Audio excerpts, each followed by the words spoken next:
अस्सलामुअलैकुम, मैं आपका होस्ट बाबर शरीफ कांजू। ਅੱਜ ਸਾਡੇ ਸਿਆਸੀ ਬੈਠਕ ਦੇ ਮਹਿਮਾਨ ਪਾਕਿਸਤਾਨ ਤਰੀਕੇ ਇਨਸਾਫ ਦੇ ਇਨਸਾਫ ਵੈਲਫੇਅਰ ਵਿੰਗ ਦੇ ਜ਼ਿਲ੍ਹੀ ਜਨਰਲ ਸੈਕਟਰੀ ਅਜ਼ਮ ਯਸ਼ਾਨ ਸਾਹਿਬ ਮੌਜੂਦ ਨੇ।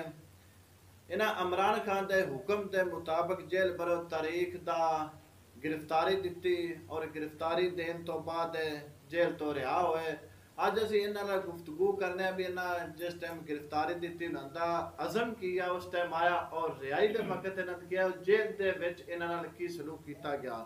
जी अस्सलाम वालेकुम। जी वालेकुम सलाम। की हाल है भाई साहब? बड़ी मेहरबानी, शुक्रिया तुसा सानू टाइम दिता। ते अच्छा, जदों तुसी गिरफ्तार होए आपने अपने कैद के हुक्म के मुताबिक जेल पर तारीख का रजा कराना के तौर पर गिरफ्तारी दी। इस दौरान आप नो पुलिस की तरफों तुहाडे नाल की सलूक किया गया? हाँ जी, हमारे कायद की ये कॉल थी कि हम पाकिस्तान को हकीकी मानों में आज़ाद देखना चाहते हैं और इसके लिए खान साहब ने कुछ चीज़ें जो कि हुकूमत वक्त के सामने रखी और मीडिया के सामने वो हर तरह से मौजूद है। कई तरीक़ों से इसकी मुख्तलिफ वजाहतें भी दी जाती हैं, लेकिन खान साहब के लिए वो सब नाकाबिल कबूल हैं, क्योंकि उन लोगों में ये चीज़ इस तरह से फ़रो दी गई है कि आपने ख़ान को बस पकड़ना है और ख़ान को आपने साइड पर लगाना है। तो ये हमारे लीडर की कॉल थी जेल बरो तहरीक। बेसिकली ये तहरीक थी हमारी हकीकी आज़ादी के लिए। वो मैं पहले भी बता चुका हूँ कि खान साहब की ये तहरीक सिर्फ हमारे लिए नहीं थी, हमारी आइंदा की नस्लों के लिए थी। जिस तरह पाकिस्तान बनाने के लिए हमारे बड़ों ने कुर्बानियाँ दी, हमारे बुज़ुर्गों ने कुर्बानियाँ दी, इसी तरह आज वो हमें वो मसाले दे रहे हैं कि हमने पाकिस्तान के लिए क्या किया। आज वो वक्त आन पहुँचा है कि इस पाकिस्तान को हकीकी मानों में आज़ाद करने के लिए हम कुर्बानी दें। अगर वो उस वक्त नहीं डरे तो अब हमें क्यों डरना है? हम भी तो उन्हीं का खून है, तो हमें नहीं डरना। हम इंशाल्लाह अपने लीडर के हल्का पर बैक भी करेंगे। और दूसरा आपका सवाल है कि पुलिस ने आपके साथ क्या किया। सर, पुलिस ने हमारे साथ अच्छा कोऑपरेट नहीं किया। इसकी वजह यह है कि उनको काफ़ी ज़रा तरह से प्रेशराइज किया जाता था। जब हमें वहाँ पे अरेस्ट किया गया जी, उसके बाद देखें पुलिस डिपार्टमेंट हमारा सबका वो उनका प्रोटेक्शन देना उनका काम है। उसमें उन्होंने पकड़ने के बाद 2-3 दफ़ा कोशिश की, हमें कहा कि यार आपको हम छोड़ देते हैं या चले जाएंगे वो, लेकिन लोगों का जज्बा इतना था कि इमरान खान की कॉल पे अगर कोई वापसी कुछ सोच रहा होता था तो खान साहब उनके लिए यही हो रहा था कि हम अपनी सियासी कब्र खोद रहे हैं या अपने इखलाकियात का जनाजा निकाल रहे हैं कि हम आए हैं तो अब फिर जाएंगे क्यों। और इस तरह किसी ने भी वापसी का नहीं सोचा। पुलिस ने हमारे साथ ये किया कि हमें जिस थाने में ले जाया गया उसकी हवालात में एक छोटी सी हवालात में हमारे 65 बंदों को उसमें दाखिल कर दिया गया, जबकि उसके साथ वाली जो बिल्कुल खाली थी। तो उनको चाहिए था कि ये आधे उस तरफ कर देते आधे उस तरफ नहीं, बल्कि हमें सारी रात उसी हवालात में गुजारना पड़ी। लेटने की जगह नहीं थी, कोई खड़ा होकर रात गुजार रहा था, कोई बैठ कर रात गुजार रहा था। ये हमारे साथ पुलिस का उस वक्त रवैया था। तो उसके बाद जब हमें यहाँ से सेंट्रल जेल गुजरांवाला से आगे शिफ्ट किया गया, उस दौरान को काफ़ी ज़्यादा यानी कि परेशानी हुई। उसमें यह था कि किसी को कोई वाशरूम की ज़रूरत थी तो वाशरूम नहीं जाने दिया जाता था, पानी की ज़रूरत थी वो भी नहीं जाने दिया जाता था, लेने दिए कोई भी इस तरह की सहूलत वहाँ पे मैसर नहीं थी। और हमारे साथ जो मेरे साथ गाड़ी में थे, वैन में थे, कैरिंग वाली वैन में थे, उनमें से कुछ हार्ट पेशेंट भी थे, शुगर के पेशेंट भी थे, इस तरह के मतलब पेशेंट थे कि एक बंदे की इतनी तबीयत ख़राब हुई कि उसको पानी की बहुत ज़्यादा शिद्दत थी, ज़रूरत थी, उसने मेडिसिन खानी थी, लेकिन उन लोगों ने नहीं दी। बहुत रिक्वेस्ट किया उनको, बहुत रिक्वेस्ट किया। वो एक सीनियर वकील भी थे, तो कुछ लोगों को 8-9 घंटे का सफ़र करना पड़ा और वो अज़ियतनाक सफ़र था। लेकिन वो जब जहाँ पे उनका दिल करता था अपने लिए वो ब्रेक लगा लेते थे, अपनी फ्लैशमिट कर लेते थे।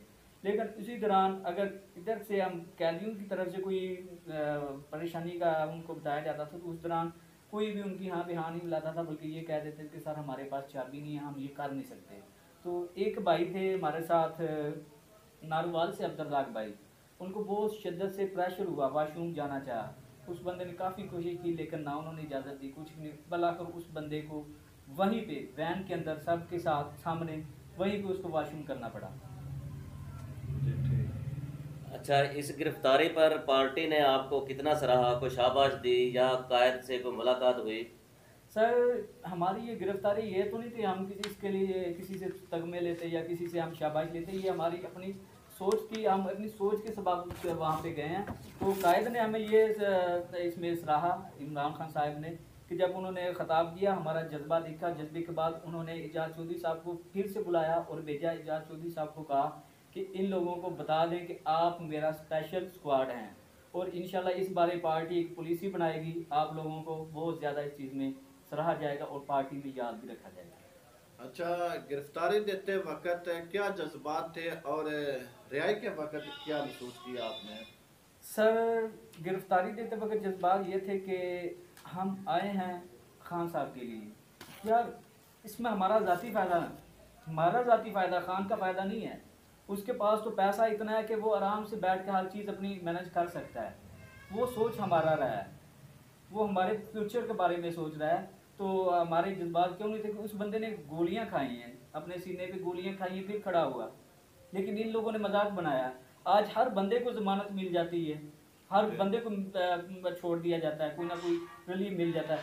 खान साहब जब भी किसी मामले में जाते हैं तो खान साहब के साथ इतनी ज़्यादा सख्ती की जाती है। अब सोचेगा, खान साहब एक जान है और उसके ऊपर 76 पर्चे हैं। तो वो खान साहब एक दिन में अगर 2 पेशियाँ भी करें तो 20 दिनों में वो रोज़ाना की 2 पेशियाँ करेंगे, अगले 10 दिन में वो 3 से 4 पेशियाँ करेंगे। क्या कोई सियासतदान तो दूर की बात, आप हम 3 लोग बैठे हैं, हम 3 लोगों को भी एक महीने में 3 पेशियाँ भी भुगतना पड़ जाए तो हमारे लिए वो वबाल जान है। वो बंदा 76 पेशियाँ कहाँ पे भुगतेगा? ये खान के साथ सरासर ज्यादती, और इस ज्यादती के लिए हम इंशाल्लाह खान के साथ हैं। अच्छा, अब अपने इलाके की सियासत बारे एक सवाल है कि हल्का PP 69 में किस उम्मीदवार को टिकट मिले तो पार्टी के लिए बेहतर होगा? सर, ये बेसिकली पार्टी का फैसला है। पार्टी के फैसले में ये देखा जाता है कि हाफजाबाद एक छोटा ज़िला है, इसमें धड़े की सियासत ज़्यादा है, पार्टी की सियासत बाद में है, और पार्टी की सियासत ही धड़े की सियासत बन जाती है। इसमें हाफजाबाद में 2 धड़े हैं, एक मियां अफजल हुसैन साहब का और दूसरा चौधरी मेहदी हसन भट्टी साहब का। तो ज़ाहिर बात है, किसी सियाने ने एक बात की थी कि इन 2 दुकानों से सियासी दुकानों से मतलब आपको सौदा ठीक से मिलेगा, इसके अलावा कोई नहीं। जो बंदा भी इनकी प्रोटेक्शन में, इनकी कस्टडी में कोई भी कैंडिडेट आता है तो पार्टी के लिए वो ज़्यादा बेहतर होता है। और मेरी नज़र में चौधरी हसदुल्ला साहब को उन्होंने अनाउंस किया है, तो वो वैसे भी एक्सपीरियंस रखते हैं, एक अच्छे इंसान हैं, और उनकी ये अखलाकियात और ये सारा निज़ाम उनका, ये हर बंदा जानता है। मैं उस वक़्त की बात आपको सुनाने लगा हूँ कि जब वो PMLN के MPA थे, उस वक़्त भी हमारे साथ, हमारी पार्टी उनके अपोजिट थी, लेकिन उनका जो रवैया था ना, उस रवैये से मैं इतना मुतासर हूँ कि मैं अब यही कह रहा हूँ कि मेरे लिए अगर कोई कैंडिडेट अच्छा है तो वो चौधरी हसदुल्ला रहेंगे। अच्छा, मौजूदा हुकूमत का कहना है कि इमरान खान की जेल भरो तारीख नाकाम हुई, इस बारे आपका क्या ख्याल है? सर, अगर जेल भरो तहरीक नाकाम होती तो रिलीज़ क्यों कर किया जाता है? जेल भरो तहरीक का नाकाम होती तो केयर टेकर CM साहब ये बयान क्यों देते कि हम किसी को शौक से नहीं गिरफ्तार कर रहे? ठीक है ना सर, हम इलेक्शन के लिए तैयार, वो इसकी वजह हम तो चाहते ही इलेक्शन थे ना। तो वो हमारी जेल भरो तहरीक सर नाकाम नहीं बल्कि कामयाब हुई है। और ये मैं बताता चलूँ कि ये लोग जो कह रहे हैं कि गिरफ्तारियाँ चंद लोगों ने दी हैं, ये इस तरह से नहीं था। पार्टी प्लानिंग थी कि हर इलाके से हर एक मोतबर शख्सियत को या पार्टी रहनुमा को 3 बंदों की इजाज़त थी कि आपने सिर्फ 3 बंदों तक बंदे लेके आने हैं, आप 3 लोग आने हैं, ठीक है। और MNAs MPs जो थे उनको खान साहब ने, पार्टी ने खुद रोका हुआ था, ठीक है। तो इसमें भी ये क्लियर करता चलूँ कि कुछ लोग सवाल करते हैं कि MNA शौकत भट्टी ने गिरफ्तारी नहीं दी। शौकत भट्टी ने गिरफ्तारी उस दिन भी देनी थी जिस दिन असद उमर साहब ने दी। पार्टी पॉलिसी थी कि उस दिन असद उमर साहब ने गिरफ्तारी देनी थी, और उस दिन उन्होंने गिरफ्तारी देना भी चाहिए, लेकिन पुलिस ने उनको अरेस्ट नहीं किया। और अब जो गिरफ्तारियां हुई हैं डिवीज़न वाइज हुई हैं, हर डिवीज़न से चंद लोगों को उन्होंने कहा था। उसके बाद ये डिस्ट्रिक्ट वाइज लेयर होनी थी, उसके बाद ये मतलब अहदेदारों के हवाले से, फिर उसके बाद आम तीसरे फेज में ये आम पब्लिक की लेयर हो सकती थी, इसलिए ये नाकाम नहीं हुई। एक अल्हम्दुलिल्लाह साहब हमारे लिए ये भी एजाज़ की बात कि हाफजाबाद ज़िला पूरे पाकिस्तान में, यानी कि जितनी गिरफ्तारियों में सबसे ज़्यादा लोग हाफजाबाद से गए हैं। जी, ये थे आज के हमारे सियासी बैठक के मेहमान, जिनकी आपने तफसील से बात सुनी।